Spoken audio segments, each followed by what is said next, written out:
우리가 아직 연약할 때, 연약할 때. 이게 뭐냐? 연약할 때라는 그 상태가 뭐냐? 라는 것을 한번 생각을 해보도록 하겠습니다. 연약하다는 거, 뭐 강하지 않다는 얘기죠. 네, 헬라어로 보면 772번이에요. 그리고 요거는 이렇게 써 있고요. 헬라어로 아스테네스. 그래서 요거죠. 영어로 표기를 해놓은 거예요. 아스테네스.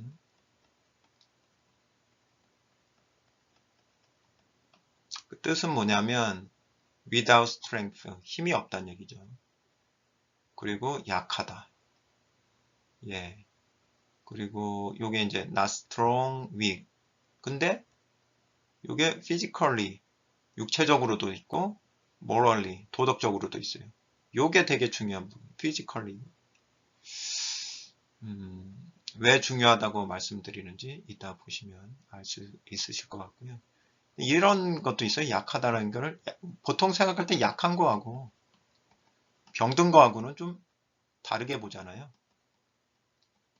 근데 여기서는 병든, infirm, 약한 거죠. 이제 좀 그 강하지 못한 건데 여기 sick이라는 단어가 있어요. 병든. 이 의미를 가지고 있습니다. 그래서 병든으로도 되게 많이 쓰였어요. 성경에서. 연약하다, 약하다, 병들다 이렇게 같이 쓰였어요. 그래서 우리가 아직 병들었을 때 이렇게도 말할 수 있는 거예요.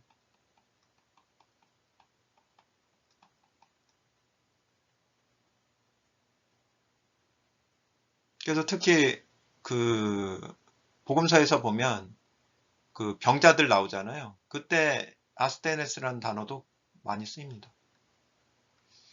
그래서 이 772번이 성경에서 쓰인 내용을 보면서 연약하다라는 상태가 과연 무엇인지, 그 본질이 무엇인지를 한번 정리를 해보도록 할게요. 마태복음 25장 39절 40절을 보면 예수 그리스도께서 심판주로 오셔서 심판하실 때의 내용이죠.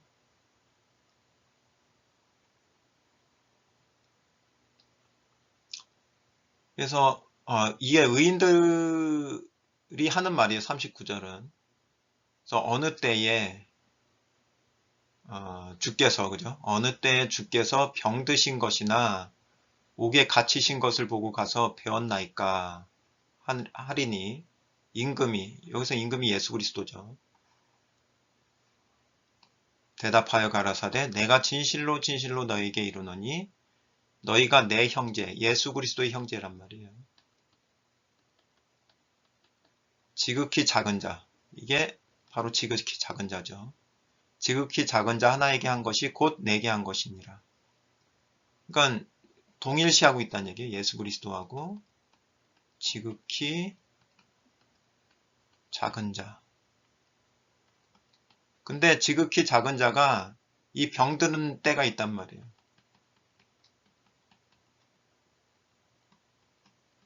그러니까 지극히 작은 자 하나가 병들었을 때 돌아보면 이게 예수 그리스도를 돌아본 것과 똑같다라고 보신다는 거죠. 왜? 지극히 작은 자는 누구 안에 있는 자예요? 예수 그리스도 안에 있는 자죠. 그래서 작은 자예요.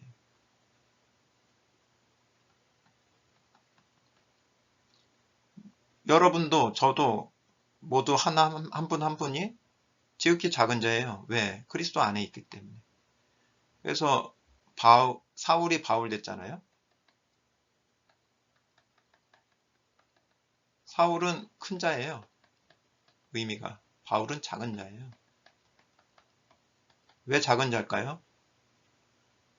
그리스도 밖에 있을 때는 자신이 큰 자예요.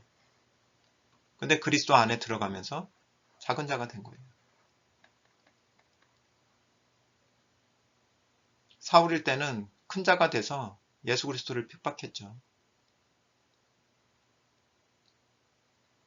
예수 그리스도의 이름을 부르는 자들을. 그때 예수님께서 사울에게 나타나서 왜 나를 핍박하느냐고 그랬죠. 같은 맥락입니다. 그러니까 그리스도 안에 있는 작은 자를 돌아보는 것은 예수 그리스도를 돌아보는 거하고 똑같아요. 근데 병든 상태가 있다. 병든 상태가 있다.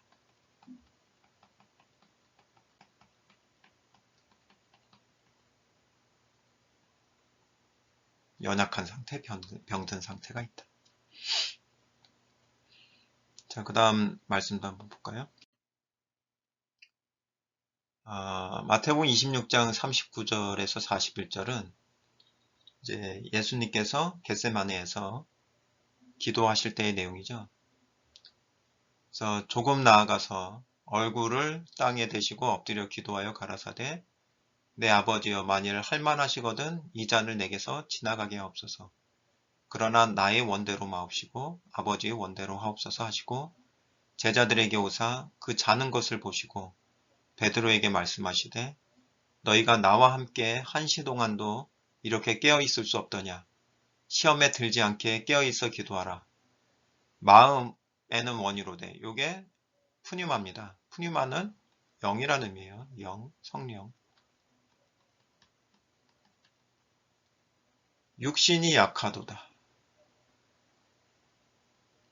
자, 여기서는 구체적으로 어디가 약한지가 나왔죠. 육신이 약하다. 그래서 영과 대비된 육신을 이야기하면서 약한 상태를 얘기를 하고 있어요. 그러니까 약하다는 것은 구체적으로 보면 육신의 약한 상태예요.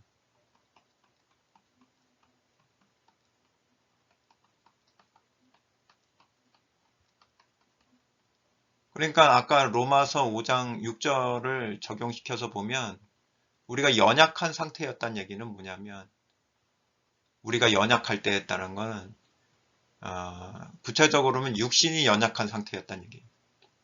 요거를 이제 적용을 해볼 수 있다는 얘기죠. 로마서 5장 8절에.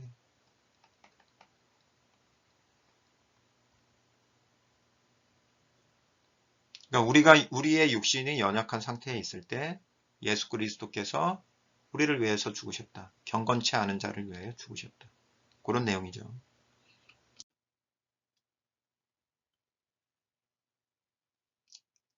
자, 이제 히브리서 7장 18, 19절을 보면 그런 연약한 상태를 해결하는데 무익한 것에 대해서 이야기를 하고 있습니다.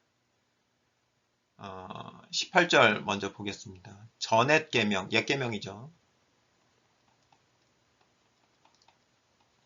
옛 계명이 연약해서 무익함으로 패하고 뭔가에 무익하다는 얘기예요. 유익할 수도 있고 무익할 수도 있는데 어떤 것에는 무익하단 말이에요. 율법은 아무것도 온전케 못할지니라. 온전케 하는데 무익한 거죠. 그죠? 온전케 하는데 무익한 거예요. 옛 계명이 같은 아스테네스인데 이 적용의 포인트들을 이제 잘 생각을 해봐야 된다는 거예요.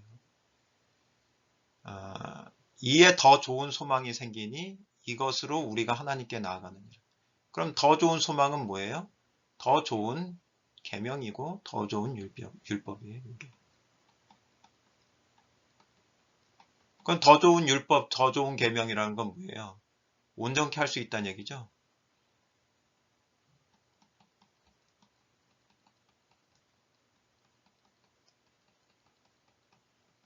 이거는 온전케 할 수 있단 말이에요.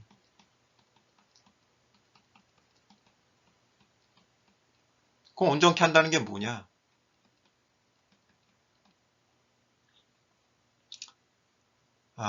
나라는 존재를 봤을 때 육신이 연약한 상태가 있단 말이에요.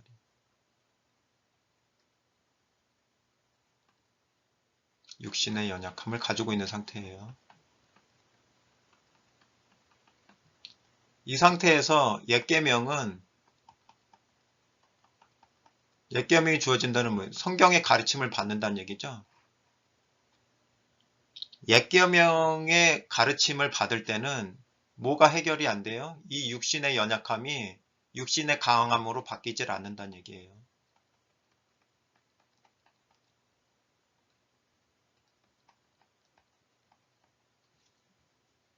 이게 안 된다는 얘기예요. 육신의 강함이라는 게 바로 온전함이에요. 무익하다. 이 옛계명은 이룰 수 없다는 얘기예요. 그래서 새 계명이 필요한 거죠.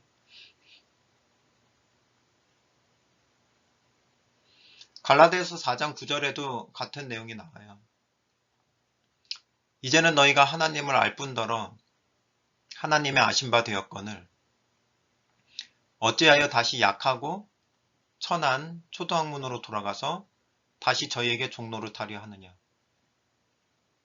육신이 연약한 때는 종로를 타는 때예요. 종로를 타는 때. 누구에게요? 사탄에게. 사탄에게 종로를 타는 게 사탄의 일꾼들에게 종로를 타는 거와 같은 맥락이 되는 거죠. 왜 약하냐? 연약한 육신을 처리할 수 없는 율법은 성경의 가르침은 약하고 천한 초등학문이에요. 그것은 온전하게 만들 수가 없어요. 결론적으로 이 연약하다는 얘기는 뭐냐면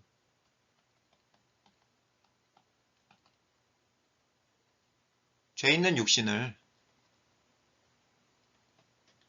왜 죄 있는 이라고 하는지를 그 다음에 보여드릴게요. 지금까지 맥락을 보면 연약한 육신이죠. 연약한 육신을 처리할 수 없는 상태.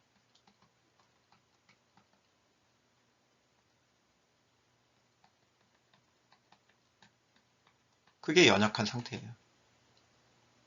그러니까 우리가 예수 그리스도와의 만남이 이루어지기 전에는 이 연약한 상태를 가지고 있단 말이에요. 죄 있는 육신, 연약한 육신을 가지고 있단 말이에요. 그게 해결돼야 되는데 우리의 힘으로서는 그거를 처리할 수 없으니까 연약한 상태다라고 얘기하는 거예요. 그리고 그걸 처리하고 싶어서 가르침은 배우지만 어떤 옛계명에 기반한 가르침을 받고 있을 때는 처리될 수가 없는 거예요. 그때가 바로 연약한 상태다. 이렇게 정리를 해볼 수가 있는 거죠.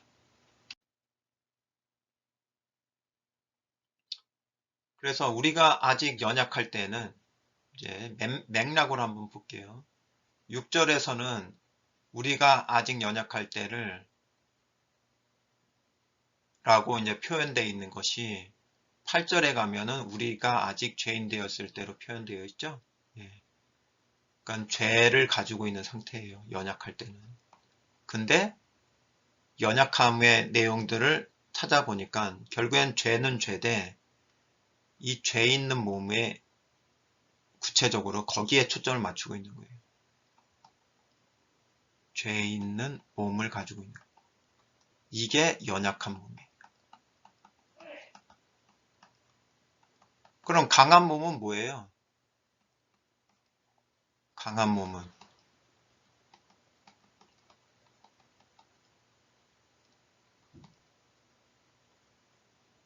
그 죄 없는 몸이죠.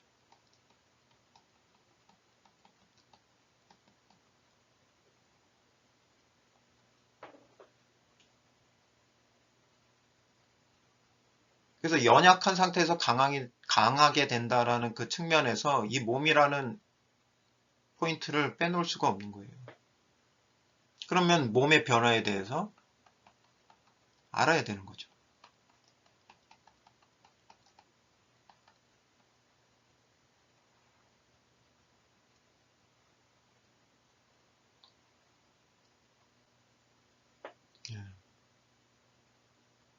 그래서 이것을 해결하기 위해서